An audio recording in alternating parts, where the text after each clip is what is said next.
August 30th, 2021 is a call to action for a peaceful day of demonstration across South Sudan. The People's Coalition for Civil Action is urging all citizens to let their voices be heard against the government of South Sudan. How effective will the demonstration be in resolving the many challenges faced in the country? Join us as we discuss this and more only on Beyond the Headlines.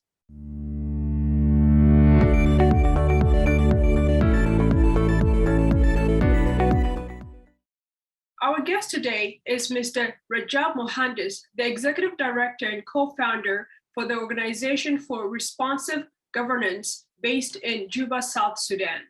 He is a signatory to the Revitalized Agreement on the Resolution of Conflict in the Republic of South Sudan and represents civil society in the Reconstituted Joint Monitoring and Evaluation Commission, an oversight mechanism for the peace agreement.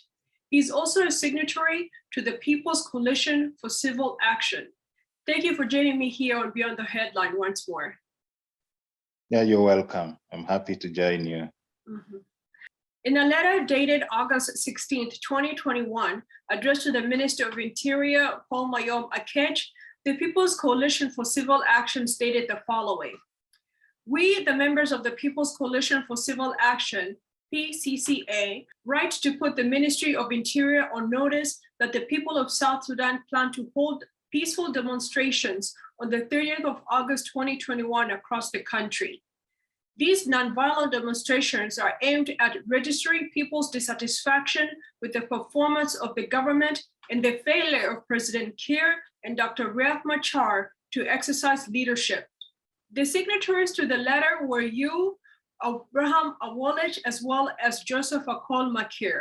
Now, have you received any response back from the Minister of Interior, Paul Mayom, and other governmental bodies such as the Inspector of Police, since the letter was also addressed to him?"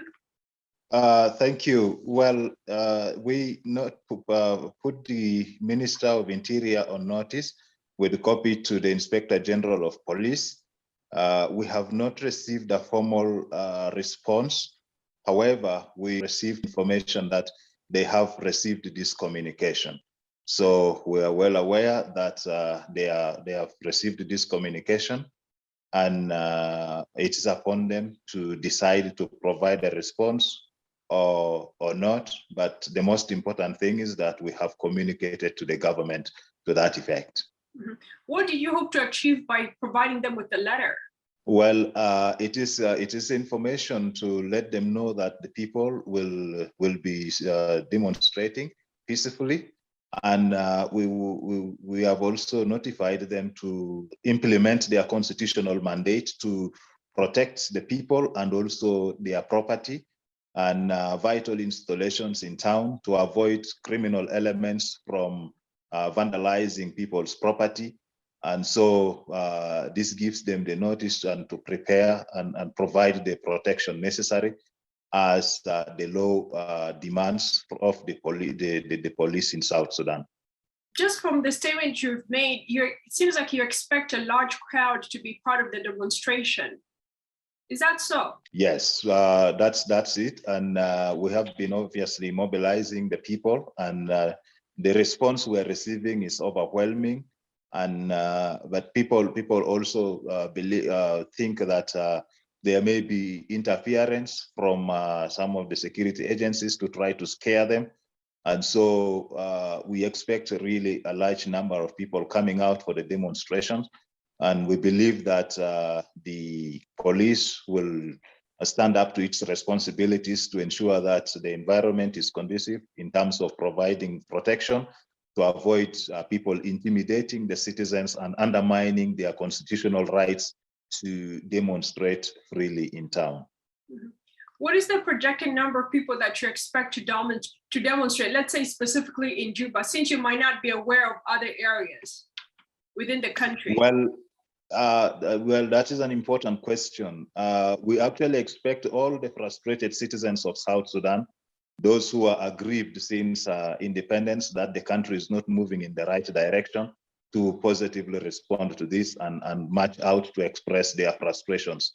As it stands now, the indication from the World Bank, the estimates from the World Bank is that 80% of our people live below the poverty line. And so all these people definitely are frustrated by the state of affairs in the country. And they would definitely be responding to this call to step out and demonstrate, to express their frustration with the situation. Mm-hmm. So in terms of specific numbers, we cannot be very sure at the moment, but we believe that given a conducive environment, all the frustrated citizens of South Sudan will come out, and that is so massive. Now, are you going to be part of the demonstration alongside Abraham Mawalich and Joseph Akol Makir? Well, first of all, I want to clarify that the coalition is not really around the three of us that you have mentioned. It is something that we have worked on together with so many colleagues all this time, almost 2 years. And there's a big number of colleagues in the coalition who are equally leaders and responsible members of the coalition. And so they will be playing a role in that. And of course, we are part of this demonstration. So you will be on the ground in Juba, because there are people that are concerned that you're calling on the citizens to go and demonstrate, given the nature in the country, that they might face a threat. Now, as someone who is one of those who constructed this whole idea of the People's Coalition for Civil Action, they deem it important for you to be on the ground as well. Yes, obviously that is important. And we want to clarify again to our citizens that we're taking lead in this. We appear to be like the face of the coalition, but the coalition is much bigger than the few of us who are seen leading the activities and communicating and signing the documents, because we know that an easy way to kill the coalition is to get those of us who speak for the coalition by the authorities and silence us, and that would mark the end. And because then they will scare many people about it. And so we feel that we have been playing our role as assigned by the coalition to take lead in communicating and mobilizing the people. And that is what we are doing. So all members in the coalition have their respective roles, and they play these roles at different levels. Now, President Salva Kiir has stated the following about the planned demonstration. There are people writing on the internet, and I hear they are mobilizing youth to go on the street and protest. I also hear these activities have been extended to public places like universities. The people behind these activities are imitating what happened in other countries, and they know these activities are not helpful. And if there are people who talk to them, they need to tell them to stop. Those involved in these activities are encouraging demonstration. Instead of working with us to rebuild the country, they are working hard to tear down and destroy what has been achieved. These are the people who want the country to disintegrate. What do you have to say about the statement that's been made by President Kiir?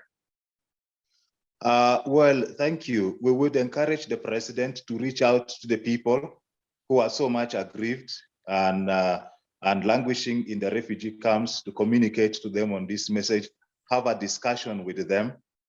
He should also reach out to our citizens around the country in these places, and you may be getting information on all the violence taking place in the different parts of the country.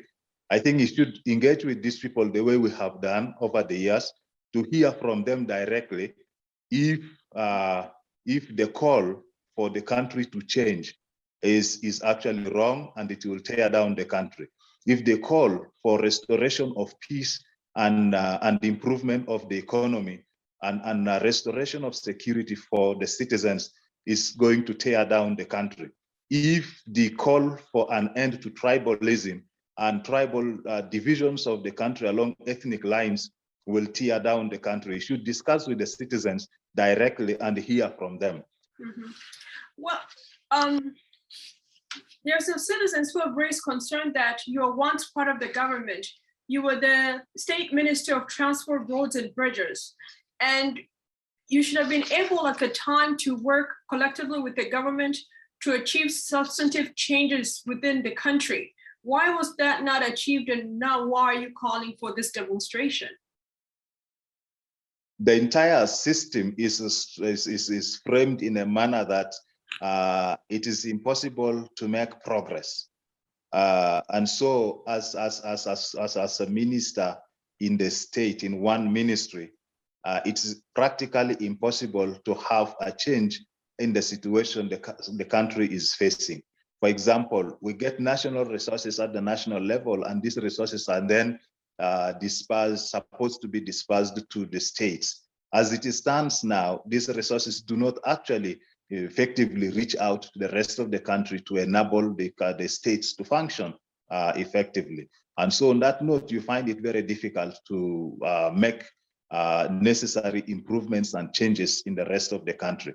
In any country, there must always be a central system, which is the central government that provides a direction, a national plan that the rest of the country functions within that framework.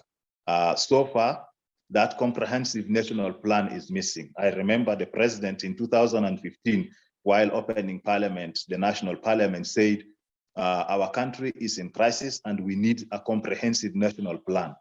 So far, that comprehensive national plan is missing. And without such a comprehensive national plan, it becomes very difficult for the country to make progress in one part or one aspect. So that is the challenge we have. We need what we may call a complete overhaul of the system in order to make it function effectively. That is where we are. About 2 weeks ago, on August the 5th, 2021, the US Senator Patrick Leahy released the following statement about the suppression of civil rights within South Sudan. It also focused on the People's Coalition for Civil Action, what they're doing. So in the statement, Senator Patrick Leahy stated the following. After decades of civil war, famine, and political instability, after millions were killed and millions more became refugees, many hoped that independence and a peace agreement in South Sudan would usher in a period of stability and progress. Despite several power-sharing agreements, promises of unity and reconciliation, and a goal to seat a full parliament in 2020, the rivalry between President Salva Kiir and Vice President Riek Machar has struck tensions between the Dinka and Nuer ethnic groups and neglected public infrastructure and basic services. Senator Leahy went on furthermore to state the following. The suppression of dissent is not new in South Sudan. Weak and paranoid new leaders often resort to projecting strength by arresting civil society leaders, journalists, and political rivals. And over the years, this has become President Kiir's trademark. This most recent transparent attempt to silence his own citizens for nothing more than demanding that he keep his promises and do his duty has gone unnoticed by the rest of the world. President Kiir has an opportunity now with a new parliament seated and the seat for an active and engaged citizenry sown to show true leadership. He has no time to waste, or he will risk wasting his country's future and losing the support of the United States. What has been your urgent call to the regional and international community, and what response have you received? Because from our last interview, you had mentioned that no official contact had been established, but it appears that there has been some level of contact that has already been established. Okay, well, thank you. First of all, we would like to let the international community know that the people of South Sudan recognize their goodwill efforts to support the peace process in the country, but they should know that this peace agreement has turned out to be a political deception. It is not being implemented, and we cannot, the country cannot move forward with an agreement that requires pressure from all over the world for one thing to be done, and then another pressure for another to be done. So the agreement has lost its objective, has failed to meet its intended objectives. And it is the reason for which the people of South Sudan now want to demand that there should be radical changes in the situation in the country. The second thing is that they should be on notice that we have always experienced, not only in South Sudan, but in many parts of Africa, these repressions on civil society and the media and the rest. And in most cases, it involves even loss of lives and all this, where the state reacts very violently on peaceful demonstrations, or even when citizens only speak out.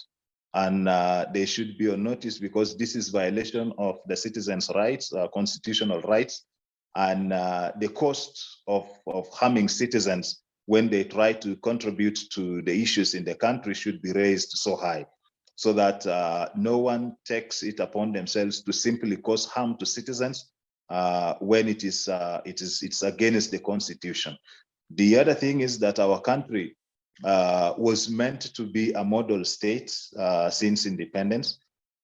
We fought so much against these issues of suppression of the citizens' rights, and therefore we cannot expect to have a country that also decides to continue to propagate the same things that we fought against.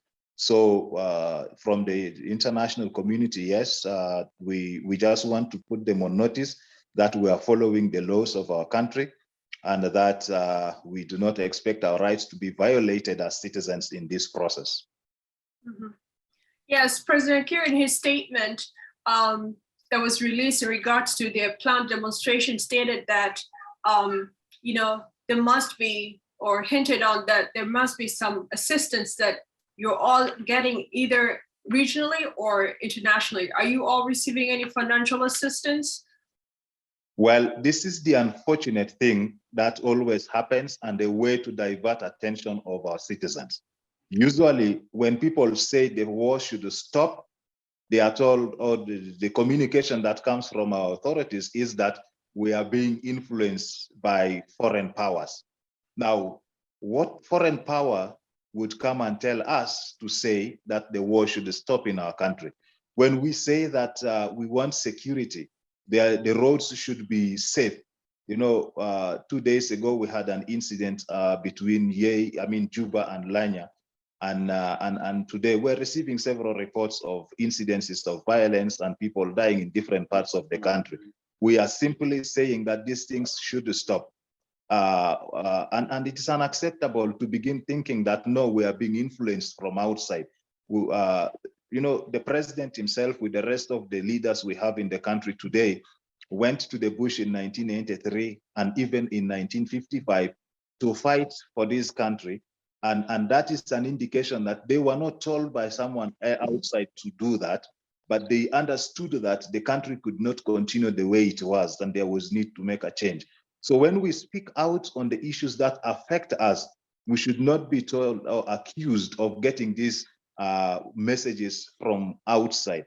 On a recent post that was published on Facebook that was supposedly written by Governor Aguero, the former caretaker governor of Northern Bahr-el-Ghazal, and that has been admonished by the People's Coalition for Civil Action, the supposed post that was written by the governor, who's still in detention, went as follows. The issues affecting people of South Sudan are obviously general throughout the country. And when one sacrifices to take the lead in finding a solution, it is met with resistance by the same suffering masses.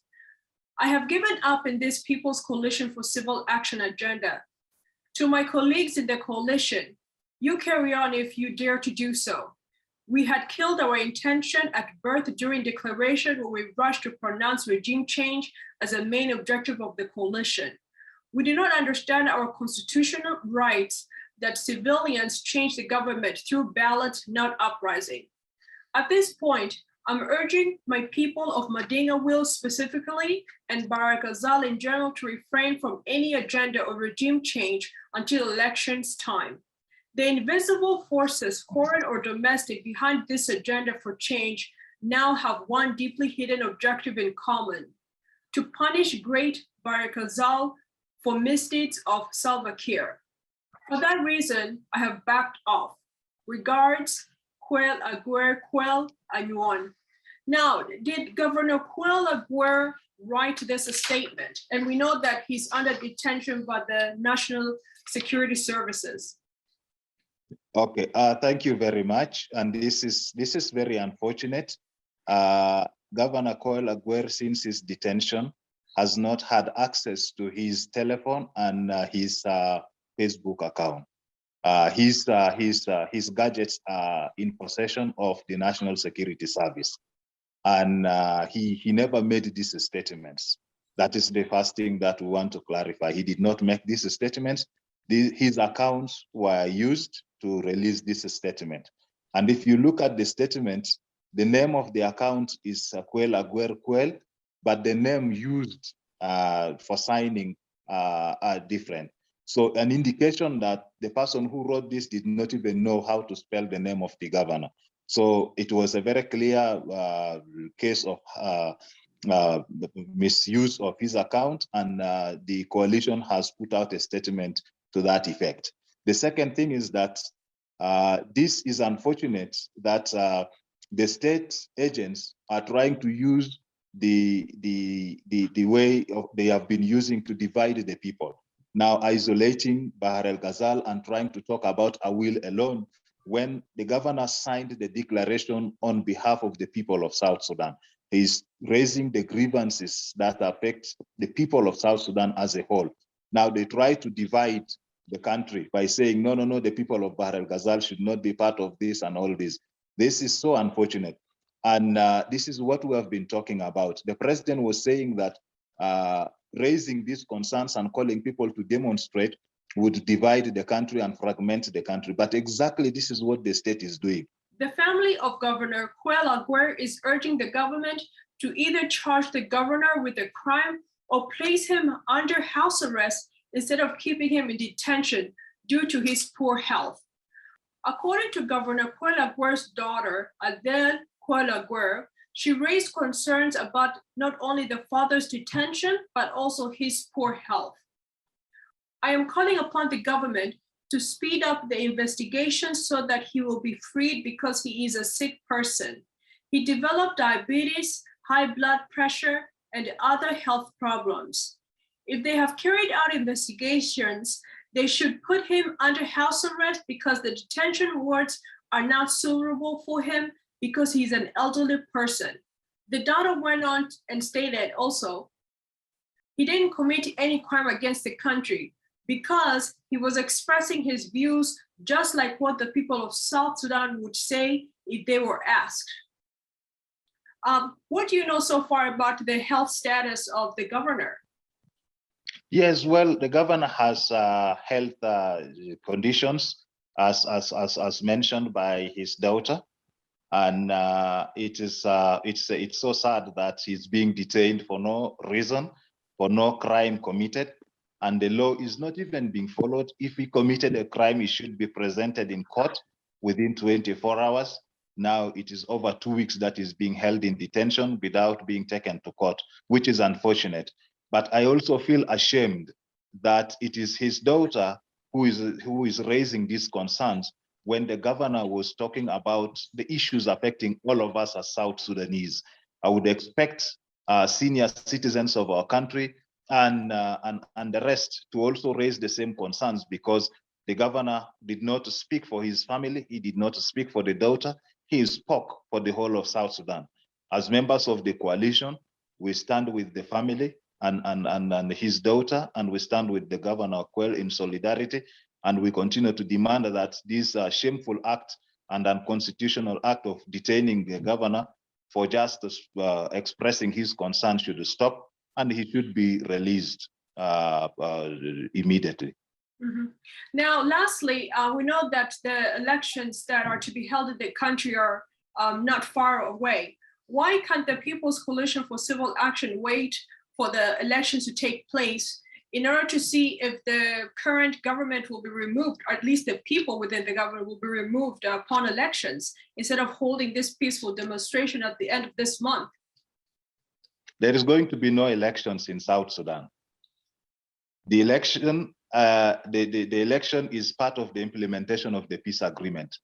The agreement is failing to deliver on all its key milestones. There is no way an agreement that has failed to deliver on almost everything will then deliver a credible democratic elections. You know, that is unthinkable. We were supposed to have a constitution written. This constitution process is almost not moving, has not been making progress at all. It just was touched a little bit, and that has somehow stopped. We were supposed to have the country prepared in many ways to lead to the elections. The issue of the security, which is an important and fundamental issue that would create the environment necessary for the elections to happen. As it stands now, the security arrangements are not being implemented. The security situation is very bad. The political leaders are stuck in Juba. They can't move out out of Juba because of this, the level of insecurity. And that then tells us that they cannot even go out to campaign if elections were to be conducted. So the environment in the country is not prepared for elections, is not conducive for elections. No one is talking about elections in the political leadership at all. Even in the implementation of the peace agreement, there is no conversation on the issue of elections. What is going to happen is that we will soon reach the end of the transitional period, and the transitional period will be extended, which means the suffering of the people of South Sudan will continue to be extended because the country is not being prepared for elections. So the concern the coalition is raising is that it's unacceptable for the suffering of the people of South Sudan to be continuously extended when the country itself is not being prepared to conduct elections. So I want to emphasize that there is no way an agreement that is failing to meet its intended objectives on all articles or aspects will then suddenly deliver credible democratic elections for the people. So in such a situation, in such a chaotic situation, without government's ability to address these issues, election is not possible. And for that reason, we cannot continue to wait indefinitely for election that we know is not going to take place. That's why there is need for a change in the situation so that we have a new transitional arrangement that honestly stabilizes the situation in the country and then allows the people of South Sudan to return home, those who are displaced, and then prepare and participate in credible elections in a conducive environment. Yes, thank you, Mr. Rajab Mohandis, who is a signatory to the People's Coalition for Civil Action, for joining me here on Beyond the Headlines. Thank you. You're welcome. Don't forget to subscribe to our YouTube page at Sunrise Media.